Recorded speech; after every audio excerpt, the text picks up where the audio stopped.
yeah, you're a white supremacist, right?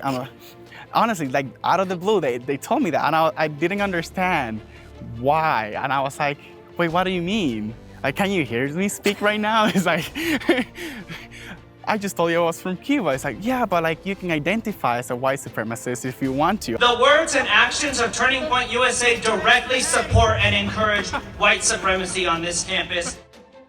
I'm fighting to defeat the narrative. I am a warrior for truth. I am fighting for intellectual diversity. I'm proud to be an American. Together, we're on the front lines for PragerU.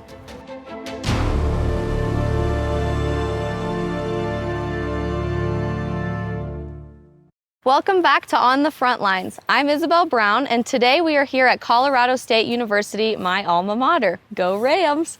I'm joined today by Marcos Rosell, who is a Cuban immigrant and a student here at CSU, who came to America to realize his own American dream. Marcos has been referred to as a white supremacist by students here at CSU multiple times, despite his Cuban heritage, for his association with the local chapter of Turning Point USA, a conservative club on campus. What do you wish more people who live in America and grew up the way that I did knew about what young people dream about in Cuba and the American dream? The first thing I would like them to know is that I understand. It's like they feel like because I'm having success now that I don't understand what it means to be like in a deep hole or like a sewer. It's like people have two choices. They can either complain forever and about how bad life is and how difficult things are, or they could just like take ownership and work. It is the people that show up when things are the worst that end up being successful, because things are gonna get bad for everybody at some point, either mentally or physically, or something bad happens. Life is not easy. I guess like that's like the first thing that I would like people to understand. It's like, I know, I've been there. I know the pain. I know that it's hard to be alone. I know it's hard to be rejected. I know it's hard to like not have anything. I know it's hard to be hungry. I know it's like, I know, but it's really not that that's not really what defines someone's like success. So I feel like the reason why Cubans long to be here is because if they put the same amount of hard work that they put in Cuba, if they put it here, it just booms. Like it's very easy for us to just do work. I don't know. It's easier in a country like this one when you get paid based on value than a country like Cuba where you get the pay based on whatever the government decides you should get paid for. So I don't know. I like it here. I like it here too. And you and I think we both feel really lucky to go to a school that gives us the opportunities to realize our dreams and do great things with a degree. We both loved going to school here, but you know, there are some backlash things that have happened to us on campus when it comes to students and speaking up for freedom and capitalism and all the things that we've talked about today. When we were here a few years ago, there was a club formed on campus called Students Against White Supremacy, or SAWS. And they formed in opposition to the Turning Point USA club on campus because they called conservative ideas white supremacist ones. And I know they targeted you specifically on campus. So what was that like? It was funny. I think I honestly remember that experience as hilarious. I had one of my good friends, he's Mexican. He was with me that day. We were at a table in the plaza and we started talking. I asked them questions because I'm honestly interested in how they come up with the stuff that they come up with. So they ask questions back about my experience coming from Cuba. And they asked me, like, you know, the first things I did. I was like, well, I work in construction. Like, I was just trying to get some money for the family. I knew I had to work hard, and I knew I was being underpaid because like I was like 17. Technically, I'm not allowed to work in construction at 17 in some places. The moment I got my work permit, I went to Taco Bell and became a manager within 2 months. I was like, yeah, you're a white supremacist, right? Honestly, like out of the blue, they told me that, and I didn't understand why. And I was like, wait, what do you mean? Like, can you hear me speak right now? It's like, I just told you I was from Cuba. It's like, yeah, but like you can identify as a white supremacist if you want to. And I was like, huh, so this is how far the identity crisis, I guess, it goes. Like you can identify yourself now as a white supremacist. I guess if you look at it that way, anyone can be a white supremacist that disagrees with him. So I feel like it's very convenient to say something like that, because like then someone like Candace Owens comes to campus and she's a white supremacist. Like anyone, Ben Carson could be a white supremacist. Anyone that disagrees with the leftist ideals becomes a white supremacist, and that's just an easy way to put it. And also an easy way to avoid good discussion and argument, because at the end of the day, my purpose was to understand them. I wanted to know where they come from, because I understand the pain. I've been in low places, and I know what it feels like to have nothing.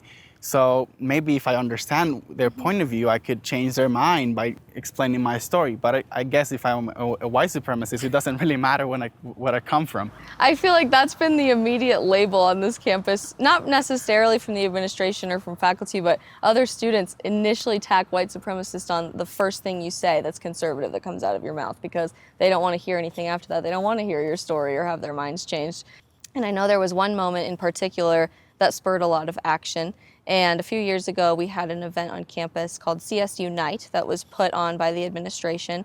And it was essentially a big rally for students to come together as one community, despite our differences, despite our backgrounds. And SAWS, the Students Against White Supremacy students, ended up storming the stage and taking the microphone. And there was a lot of choice words being said about how Turning Point USA is directly propagating white supremacy and how all of our members are directly propagating white supremacy in this club. The so-called bias-related incidents that continue to occur at CSU are acts of white supremacy. Despite having the power to create real and radical change by acknowledging these hate crimes for what they are and addressing them appropriately, our university has made the choice to pull a veil over them and pretend like they don't affect the lives of students at CSU. Furthermore, organizations like Turning Point USA have been allowed to infiltrate our campus via student organizations and student government. The words and actions of Turning Point USA directly support and encourage white supremacy on this campus, and they continue to go unchecked while students of color are left with the burden of healing from the trauma caused by their hateful rhetoric. But we have students from Cuba. We have multiple students from Cuba involved in the organization. We have other immigrant students involved, black students involved on campus. What do you think that message sends to the rest of campus who may not know that everyone's welcome in the conservative movement? To be honest with you, I think people in the left are more close to that definition than people that have more conservative views, because if you think that white people have to help me just because I am a minority and otherwise I wouldn't be able to be successful, then you're completely devaluing my worth. Like what I bring to the marketplace is completely gone like downhill for you. It's like, well, if we don't help you, you won't be successful. I was like, no, I can probably outwork any of you. So when we have someone saying like, well, we're so superior that we need to help you, otherwise you can't succeed. For me, that's even more racist than saying like that everybody's equal, which for me sounds great. Right, everyone is equal, and that's the whole point of the United States of America. You know, it doesn't matter where you came from, it doesn't matter what your first language was, it doesn't matter what you look like, it doesn't matter for any of that. All that matters is if you're willing to work hard. Do you believe that students and professors alike have a misunderstanding at CSU about socialism and about Cuba? I think they definitely do. Whenever I say that I'm from Cuba, they assume that it's the paradise. And yes, it is a beautiful island.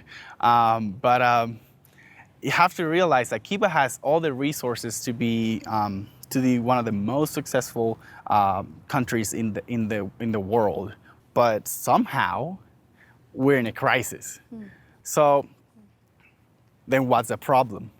Can't be the resources because they're there.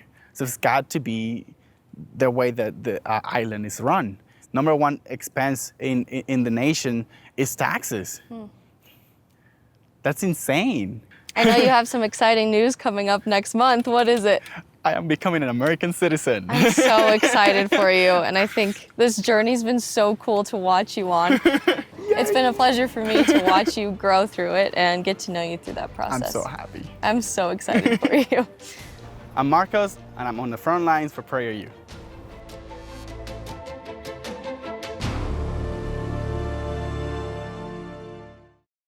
To be featured in On the Front Lines, email us your story to info@pragerforce.com. Thank you for watching this video. To help keep PragerU videos free, please consider making a tax-deductible donation.